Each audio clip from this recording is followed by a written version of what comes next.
नमस्कार दोस्तों, 13 मई को कर्नाटक के विधानसभा चुनावों के नतीजे आ जाएंगे। तो मित्रों, बड़ा प्रश्न यह है कि 13 मई को कर्नाटक से भाजपा गई या भाजपा दोबारा आई? भाजपा गई या भाजपा दोबारा आई? कमेंट सेक्शन में ताबड़तोड़ बताइए कि 13 मई को क्या होने वाला है और कर्नाटक के चुनावों में होने क्या वाला है। दोस्तों, इसकी चर्चा मैं बाद में करूंगा, मगर पर्दे के पीछे का खेल देखिए दोस्तों। आज चुनाव आयोग ने जब कर्नाटक विधानसभा के चुनावों का पूरा खाका पेश किया तो सबकी निगाह इस बात को लेकर थी कि क्या वो लोग वायनाड लोकसभा के भी उपचुनावों की घोषणा करेंगे। वायनाड, जहां से राहुल गांधी सांसद हैं। मैं आपको बताना चाहूंगा दोस्तों कि कितनी जल्दबाजी में यह सारा खेल हुआ। सबसे पहले आपराधिक मानहानि में राहुल गांधी को 2 साल की सजा सुनाई जाती है। बगैर वक्त बर्बाद किए लोकसभा के अध्यक्ष ओम बिरला राहुल गांधी की सदस्यता को खारिज कर देते हैं। बगैर वक्त बर्बाद किए अगले ही दिन फरमान जारी कर दिया जाता है कि राहुल गांधी 22 अप्रैल तक 12 तुगलक रोड, जो आपका आधिकारिक निवास स्थान है, उसे खाली कीजिए। यानी कि मोदी सरकार जबरदस्त जल्दबाजी में थी। राहुल गांधी के लिए नफरत जो भरी हुई है वो कूट कूट कर सामने आ रही थी दोस्तों। इसलिए आज की तारीख पर सबकी निगाह थी।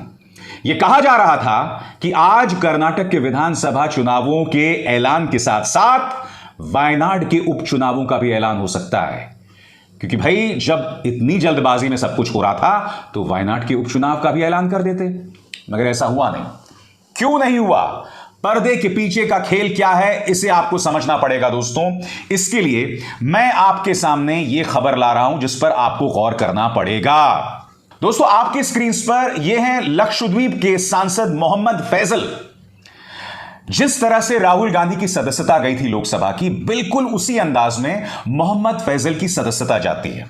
उसके बाद क्या होता है दोस्तों, मैं आपको बताता हूं। उन्हें जो सजा दी जाती है ना, वो अदालत के पास जाते हैं और अदालत उनकी सजा पर रोक लगा देती है।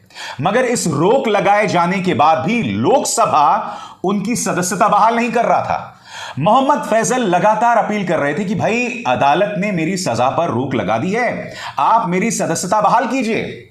आप में से जो लोग नहीं जानते हैं, मोहम्मद फैजल एनसीपी से लक्षद्वीप से सांसद हैं। अब वो बार बार कह रहे थे, कोई उनकी सुन नहीं रहा था। हुआ ये दोस्तों कि वो पहुंच जाते हैं सुप्रीम कोर्ट। मगर सुप्रीम कोर्ट का फैसला आने से पहले लोकसभा का यह फरमान आ जाता है जो आपके स्क्रीन पर है। यह फरमान क्या कह रहा है, मैं आपको बताता हूं। यह फरमान यह कह रहा है कि मोहम्मद फैजल, जिनकी सदस्यता को रद्द कर दिया गया था, उसे दोबारा बहाल किया जा रहा है। यानी कि सांसद मोहम्मद फैजल गिड़गिड़ा रहे थे, अपील कर रहे थे कि अदालत ने मेरी सजा पर रोक लगा दी है, फिर भी उनकी लोकसभा की सदस्यता को बहाल नहीं किया जा रहा था।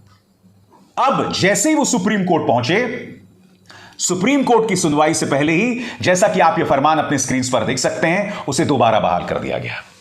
मैं आपसे एक सवाल पूछना चाहता हूं। लोकसभा के अध्यक्ष ओम बिरला इतनी तेजी से कार्रवाई करते हैं। राहुल गांधी को 2 साल की सजा हुई, अगले ही दिन उनकी लोकसभा की सदस्यता जो है वो बर्खास्त कर दी। उसके अगले दिन उनका घर उनसे छीन लिया। मगर एक मोहम्मद फैजल लगातार अपील कर रहा है, इस पर इन्होंने आंखें मूंदी हुई थी।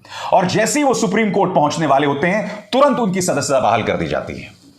आज मैं आपसे कुछ सवाल पूछना चाहता हूं, ये दोहरे मापदंड क्यों? मैं आपको पहले ही बता चुका हूं, आपकी स्क्रीन पर यह है बाबूलाल बुखरिया। 2013 में खनिज चोरी मामले में इनको सजा सुनाई जाती है। ना उन्हें कैबिनेट से बाहर किया जाता है, ना उनकी सदस्यता जाती है। वो अदालत जाते हैं और अपनी सजा पर रोक लगवा लेते हैं। यानी कि भारतीय जनता पार्टी के नेताओं के लिए कानून कुछ और राहुल गांधी के लिए कानून कुछ और। बड़ा प्रश्न यही किया जा रहा है कि आज चुनाव आयोग ने क्या इसी वजह से वायनाड के उपचुनावों की घोषणा नहीं की? क्योंकि अगर राहुल गांधी ऊपरी अदालत में जाकर जीत जाते और उनकी सजा पर रोक लग जाती, तो चुनाव आयोग, मोदी सरकार, उन्हें एक और करारा झटका लगता। और इस झटके से, इस जोर के झटके से बचने के लिए उन्होंने जो है वायनाड के उपचुनावों की घोषणा आज नहीं की, क्योंकि मोहम्मद फैजल का भी मामला सामने आ गया था। इसलिए वो शर्मसार नहीं होना चाहती थी। यह है पर्दे के पीछे का असली खेल। मगर आप जानते हैं, प्रधानमंत्री नरेंद्र मोदी कल देश की जनता से फिर रूबरू हुए और उन्होंने कुछ बातें कही जो मैं आपके सामने रखना चाहता हूं आपके स्क्रीन पर दोस्तों। प्रधानमंत्री कहते हैं, प्रधानमंत्री मोदी ने कहा, कांग्रेस के नेता कभी कहा करते थे जनसंघ को जड़ से उखाड़ फेंक देंगे। आज की कांग्रेस कहती है मोदी तेरी कब्र खोदेगी। जनसंघ और भाजपा को मिटाने की अनेक बार कोशिशें हुई, लेकिन वो पूरी तरह नाकाम रहे। प्रधानमंत्री, मैं हाथ जोड़कर पूरे सम्मान के साथ आपसे सवाल पूछना चाहता हूं, आप कब तक विक्टिम कार्ड खेलते रहेंगे? कब तक खुद को पीड़ित बताते रहेंगे? कब तक वही राग बार बार आलापते रहेंगे? मैं दावे के साथ कह सकता हूं दोस्तों, 10 मई को कर्नाटक में वोट डाले जा रहे हैं।